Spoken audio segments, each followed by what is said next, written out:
Pantry, and today we are canning baked beans. You see that in the title.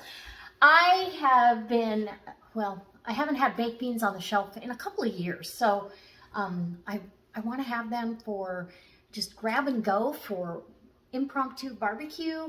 I love taking a jar of the baked beans and making them have that slow cooked flavor in just a few minutes. You can add a little of this and a little of that, and you've got delicious baked beans. Okay, so the start of this, the inspiration came from a few channels and a lot of research, okay, because I haven't made it in a couple of years. Even if I made it last year, I'm still going to do my due diligence and go to the National Center for Home Food Preservation and check on my ball canning books. I checked in every canning book I had for recipes. The ball recipe has you do the baked bean recipe, then it has you actually make the baked beans, and then can your finished product. I'm not going to do that. I'm going to do the recipe for the sauce. I've soaked the beans overnight. I did 4 pounds of beans soaked overnight. Those are navy beans, and I'm going to bring those up to a simmer for about 30 minutes while I'm making my sauce. Then my sauce is just going to come up to temp. These onions, I am adding onions. Some of the recipes call for it, some of them do not. I love onion, it's going in. I've also got onion powder. These are onions from last fall's garden. So if you cure them right, this one is starting to sprout. I don't know if you can see that.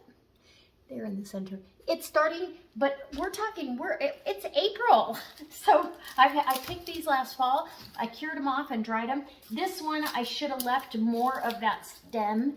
This is like the umbilical, so you want to let it dry on its own. I snipped that one off, and that's probably why it's sprouting right now. So we'll take that sprout and center out, but all of these onions are absolutely beautiful. They've been in my garage in a milk crate, and you just leave them there. So I haven't had to buy an onion all winter long. So that tells me I need a whole garden bed full of onions again.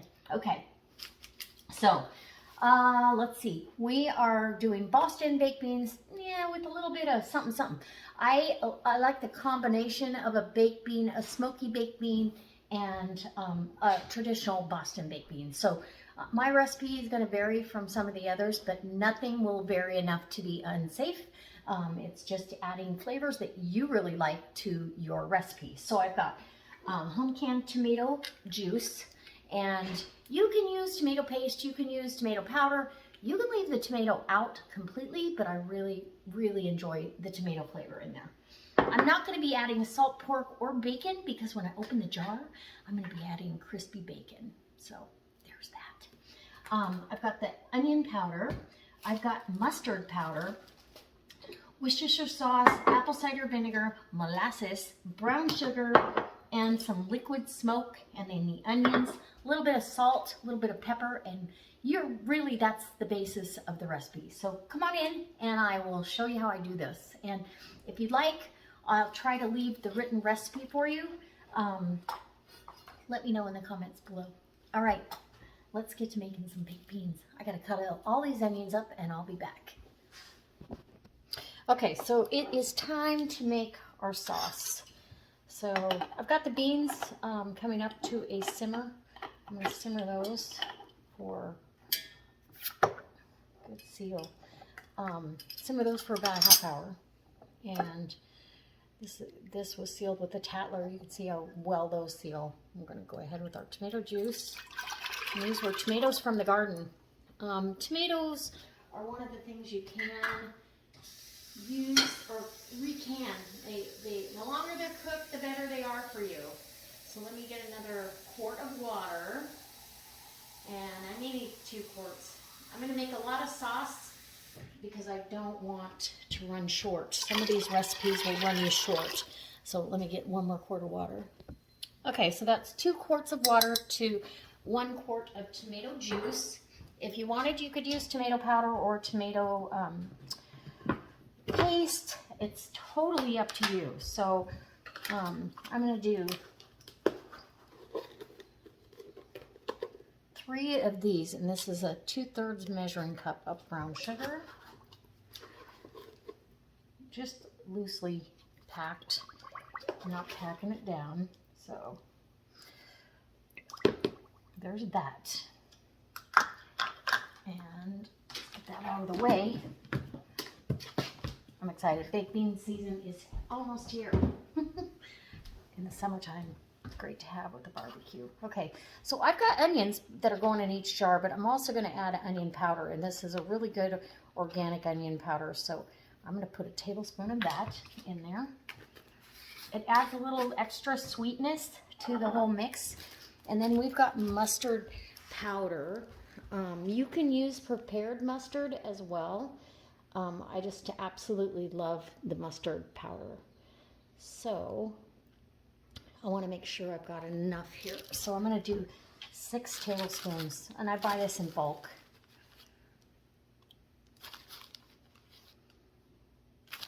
Okay, so 6 tablespoons, roughly. And that one, maybe a half. There we go. And then we've got liquid smoke. I like a little smoky background, so we're going to add a tablespoon of liquid smoke. Let's do 2.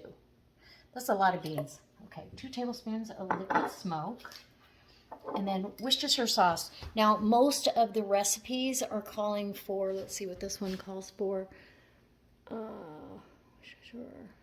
Oh, like 2 to 3 tablespoons.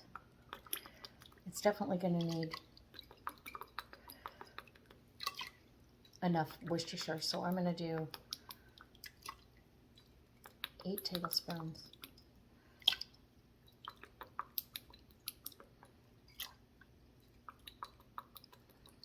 We'll start with that. And you can taste this sauce before you finish it and make sure you've got it correct. Okay, so I've got a 1/4 cup, just shy of a 1/4 cup of apple cider vinegar. And now for the molasses. You got to have molasses. So, and most of the recipes are calling for 2/3 of a cup of molasses, as well as the 2/3 of a cup for the brown sugar. So I'm going to do that. Yum.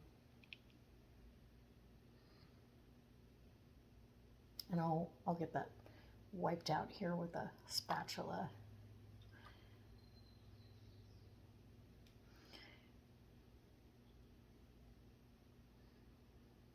Okay. Nice. Let me get a spatula really quick. Okay. Just get everything out of there that you can. You don't want to waste any of it. Now you can use sorghum instead of molasses, if you, whichever one you want. They both have that wonderful flavor.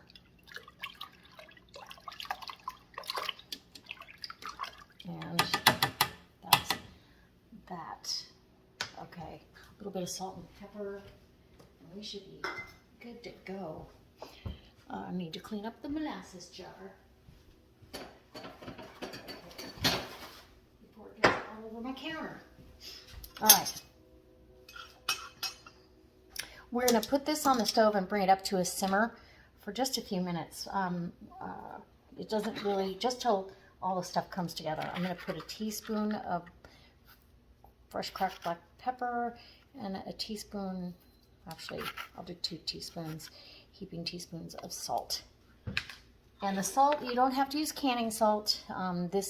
If it was a clear liquid, you would want to use canning salt to keep it from getting cloudy, but this is not clear, obviously.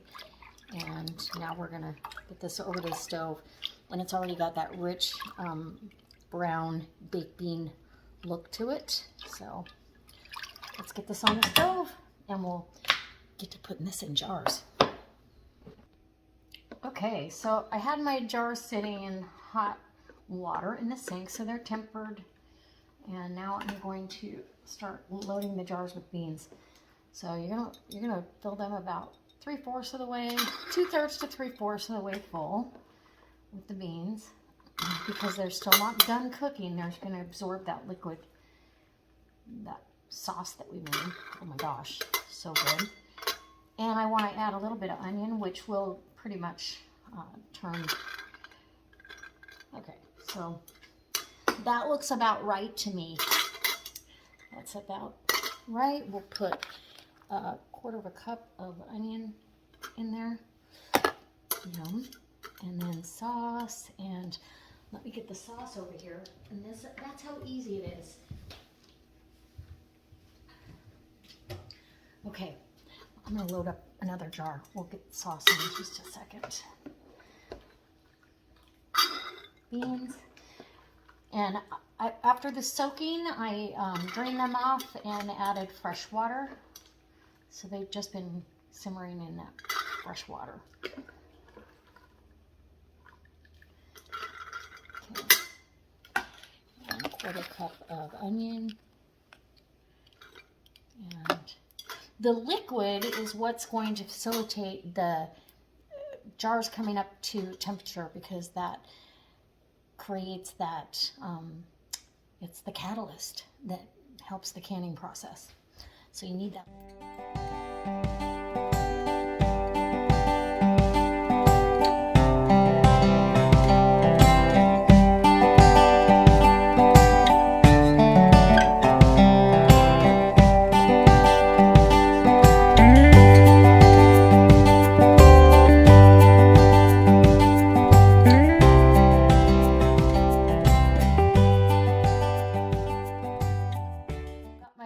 Jars all filled with the hot beans, and now we're going to put our liquid. And as you can see, we're about 3/4 of the way. Whitney and I tasted this, and it is delicious. I did add a couple more tablespoons, believe it or not, of liquid smoke and a tablespoon of Worcestershire. I felt like it needed it because the beans are going to absorb this. But look at how beautiful! Oh my gosh, it's going to be gorgeous. And I thought I had too many beans soaked, but nope. That is not the case. You want an inch of headspace, and you're going to debubble, debubble, debubble. And let me clean up my mess, because that will make me crazy. I can't see that. That's why we have these canning mats, right? So get your debubbler out and see how much liquid's in there around those beans. That is exactly what you want. They're still going to swell a little bit more, but you want all that in there. So when you actually open the jar, or when you're looking at your jars, you'll see that there's a definite movement with the beans. That's what you want. Okay, going to the next jar, and I'm actually working on the wrong jar. My rings for the regular mouth are down at the bottom. And if you're not sure what 1 inch is, this debubble tool, you go right there. I'm actually just below 1 inch. So I can add a little dribble. And there you go. All right. Perfect. Wipe your rim. I've got vinegar on my paper toweling, and I'm just going to grab, because of course I put my rings, my regular mouth rings, down at the bottom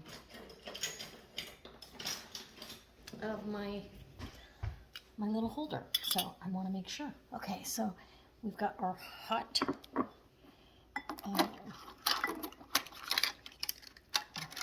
lids, and they say you don't have to heat these. I still put warm water on them. Kind of gets the thing started. Finger tight, that's it. And this hot jar is going in my hot canner that is on the stove at about 180 degrees. So we'll get these in, and I'll let you see how.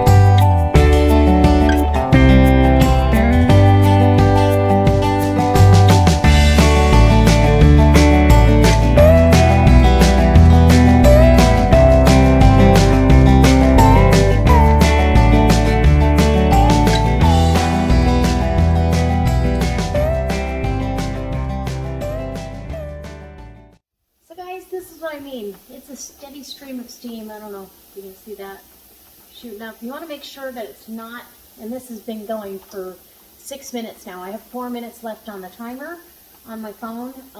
I definitely recommend using a timer on your phone as well as a timer maybe in your kitchen, just in case.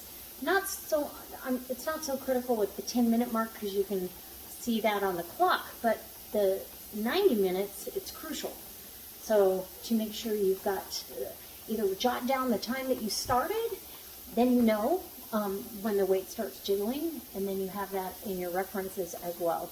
So if your timer for whatever reason quit on you, you don't go, how long was that going? Because you'd have to start over.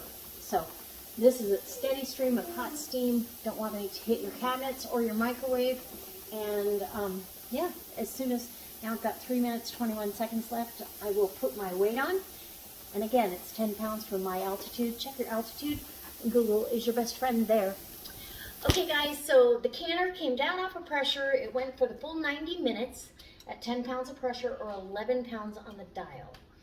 So I've took the weight off after it sat there at 0 for a few minutes, and then I put the lid kind of to let some steam out and just acclimate a little bit better so it doesn't come down so quickly. It's still hot, trust me, but ooh, it looks pretty clear. And we're going to pull some jars out and see what we have. And let me grab.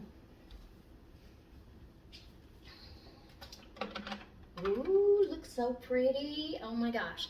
So remember how full I had the jars? This filled it up perfectly. Absolutely wonderful. So now I have a full jar of baked beans, full quart, and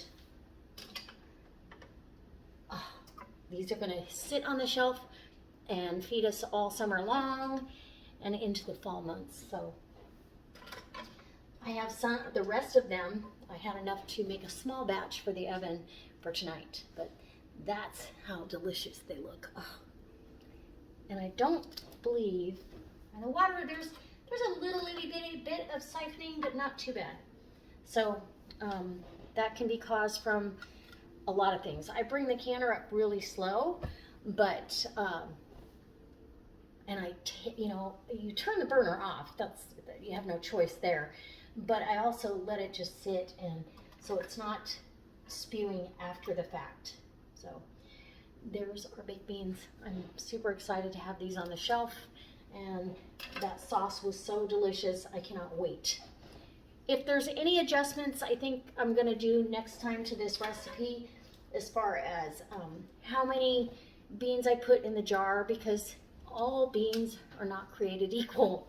So some of these beans swell more than others. Navy beans, they do a fair amount of swelling. So definitely a full quart of beans. So maybe, I'm just by looking at it, I might go a little bit less next time, but I followed the measurements as far as how many beans for 7 quarts, so pretty darn close. All right, guys, I can't wait to see you next time. I hope this inspires you. If you're not a home canner yet and you want to dabble in it, beans are inexpensive. They're good to have on your shelf. Yes, you can make them from scratch, but those beans that I've got in the oven have been in there for a couple of hours already. So it takes 3 to 4 hours to make genuine baked beans. But if you can start with this, doctor them a little with a little bacon and fresh onion, who doesn't want some of that? Maybe a little more mustard, because I really like that mustard. All right, we'll see you next time. Bye. And I'll do a post-canning chat so you guys know exactly how this canning session went.